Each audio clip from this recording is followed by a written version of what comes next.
So starting a business is something that many of us want to do, especially in today's day where starting a business is so accessible, where all you need is just a laptop, an internet connection, and you can pretty much provide any service or sell any product from anywhere around the world.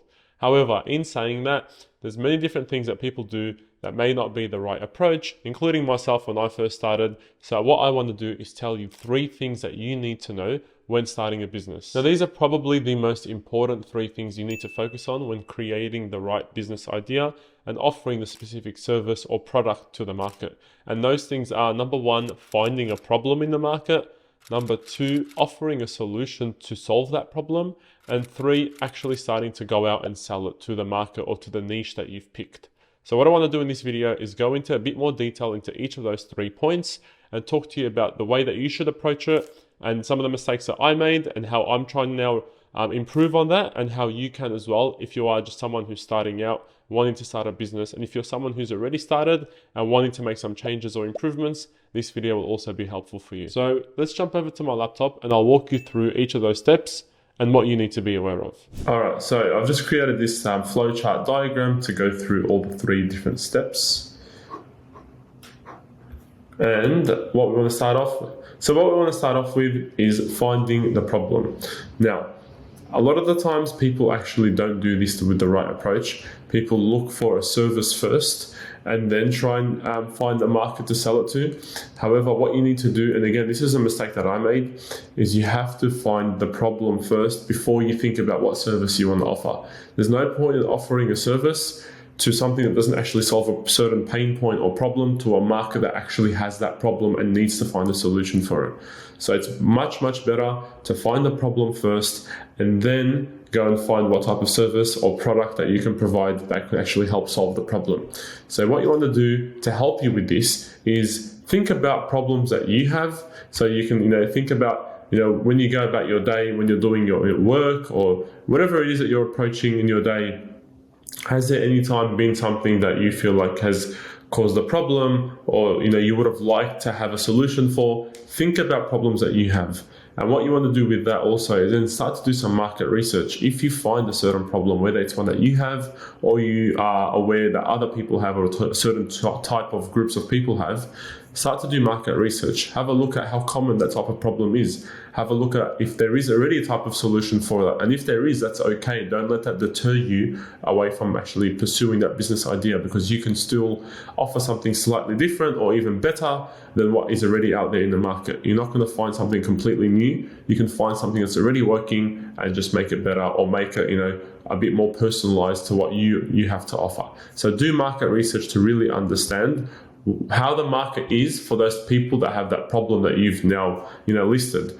And then what you also want to do is, if you're thinking about problems you have, you also want to ask the people that you know directly. So most of the time, if you have a problem or you would like a solution for something, probably people you hang around with, your friends, family, people that are your age, will probably have a similar problem and would like to see a solution for that problem as well. So ask the people you know. It's really important to just share that idea, tell them, ask them if they have that problem, if they would like a solution for it. It's no harm in talking to the people around you, even if they're not business minded. If you can just come up to them and ask them about a problem they might have and see if you can provide a solution, you can already, just by understanding their reaction, see if it's something worth pursuing or not. And then what you can also do is look at and understand current trends. Now, why I mention that is because obviously today, with such a consistently changing and quick adapting social media space and technology, everything like that, things are rapidly changing, is what I'm looking for to say.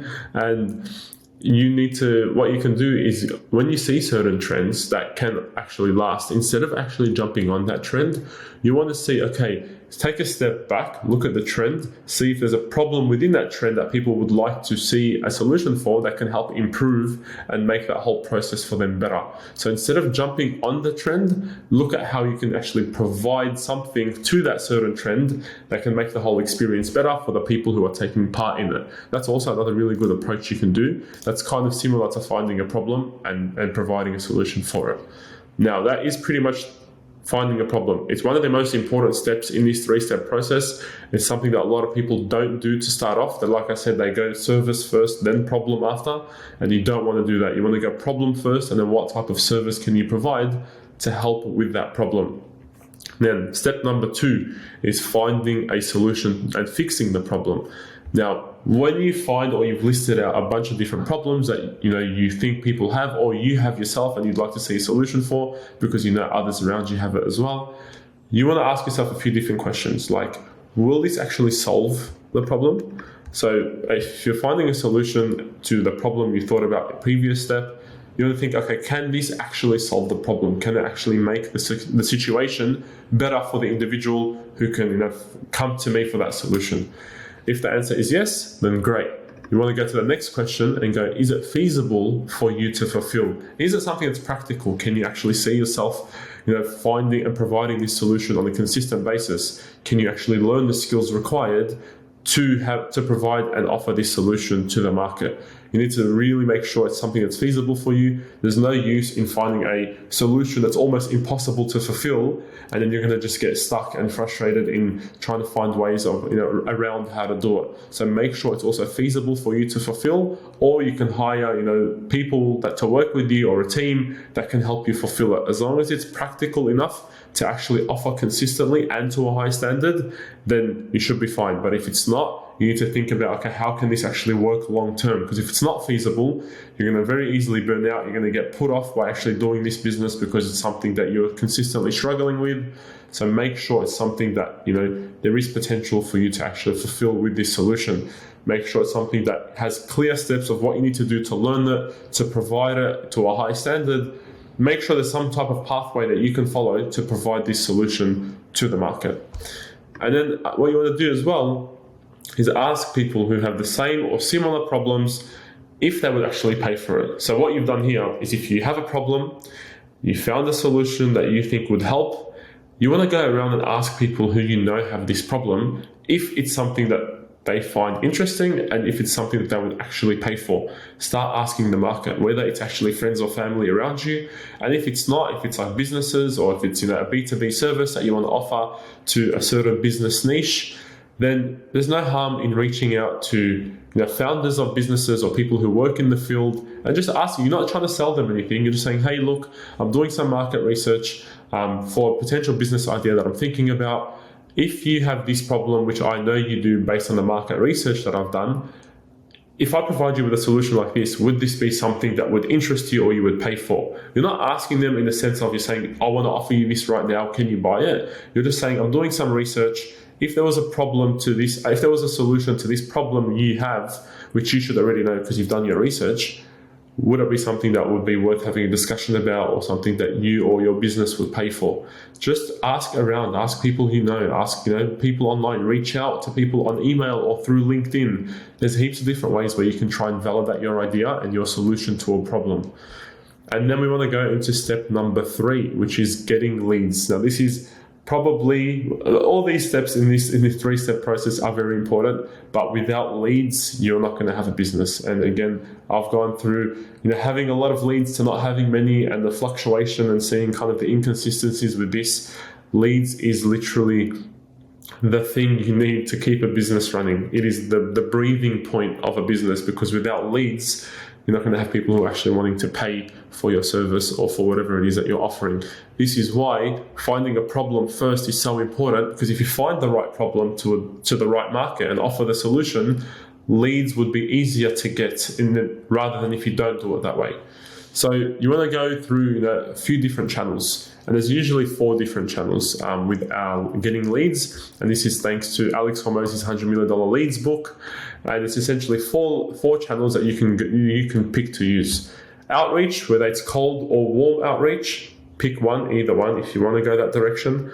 Posting content about what it is that you're offering as your service or product, posting content on social media, on YouTube, on other platforms, things like that, to either educate or entertain your audience and your target audience, to show them what it is that you're offering. Or you can simply go down the paid ads route. And this is where obviously you're just going to pay to show up on ads on different platforms, on different areas, whether it be the Google platform, YouTube, social media, to then speak about or offer your service, your product, your lead magnet. Those are the 4 areas of channels that you can use to go and get leads. You don't have to do all of these at once. You can pick 1, you can pick 2, and just double down on them and try and get as good as possible. Try and get a system going that can help you get a consistent amount of output of your outreach, your content, or your paid ads, to then start to see a consistent amount of leads coming through, or bookings of people wanting to find out more information and they're willing to speak to you on a call, things like that. So pick 1 or pick 2. And I wouldn't say you need to pick more than 2 of these channels to use, because if you pick more than 2, you're going to be spreading yourself too thin. So I would personally go something like maybe 1 outreach method and then 1 inbound, which will be like content or paid ads. So whatever, depending on what your idea and solution is for your business, find the channels that are most reasonable to that and then go from there. If you have money to spare, go straight into paid ads. If you don't have much money or time to post content, then maybe you can get an outreach system in place, and you can automate some emails or things like that, or you can even do cold calling. It depends on your situation and what it is that you're offering. The different channels would be more beneficial to you, but don't pick more than 2. Otherwise, you're going to be spending too much time on making sure every channel, every method of outreach or lead generation is good, and you're not going to have the time to actually either fulfill the service or actually create the right offer. And then what you want to do when you are speaking to your market is understand their language, what they're like as people in general. Now, it's because when you're offering your service to the market and you're trying to get these leads, you want to speak to them in a language that they are familiar with. Depending on the group of people that you're trying to offer this business to, you want to speak their lingo. You want to know what they're like generally as people. You want to know, what are they into? What do they like? What don't they like? Again, this is just speaking about the majority on an average. You don't have to know in depth every single person, but it's more about how do they behave, the types of people who have this problem or who are into this certain hobby or this certain business. Understand what they're like, understand their language and what they are like as people, so you can speak to them in a way that's relatable, and they will be more likely to open up to you and to take you up on a potential business idea that you have and you're offering to them, to then obviously get them to pay you for. And then what you can do, like I was mentioning just now, is catering your message specifically to them so it feels personal. So if you speak to them in their language and understand what they're like as people in general, you understand their slang, their words that they use, the terms, their lingo, and then you're also catering a message specifically to them and saying, hey, John, how's it going? I know you are, working in this field, and I've done some market research. I know you guys have this problem. I'd love to have a chat about, etc., etc. Would you be willing to have a quick call with me just to discover a little bit more about how we can potentially solve this problem? This is obviously just a very general explanation, but you get what I'm trying to say. So essentially, that's pretty much how you need to approach that, how you need to get leads for the 3rd step of offering your idea to the market. So that's pretty much the 3-step process. So there you have it. That is the 3-step process that you need to know as a beginner business owner or as a business owner in general. Like I mentioned earlier, a mistake I made when I first started my business was not finding a problem in the market first before looking at what type of service I can offer. I did it the other way. I tried to just pick a service straight away first and then try to offer it to the market without really understanding what type of people have the problem and the pain point that I can come in with a solution for and offer it to them.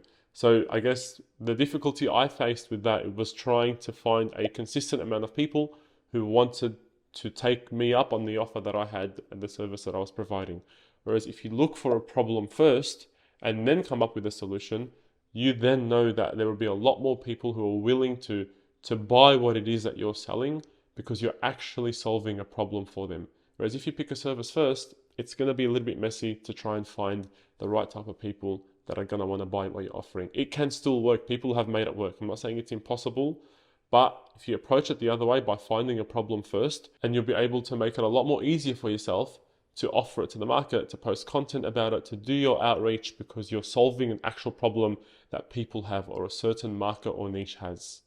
So make sure you're aware of that before you start a business. And if you have already started a business, try and make the improvements based on what you've just learned in this video it will really help your business growth overall, and just in general how you feel about your business and the confidence you have going in to offering your product or service to the market, because you know you're actually doing something to help a group of people find a solution to their problem. So hopefully that video helped you get a better understanding about how you can approach your business idea. I'd really appreciate it if you subscribe to the channel if you like this type of content. Thank you very much for watching, and I'll see you on the next one. Take care.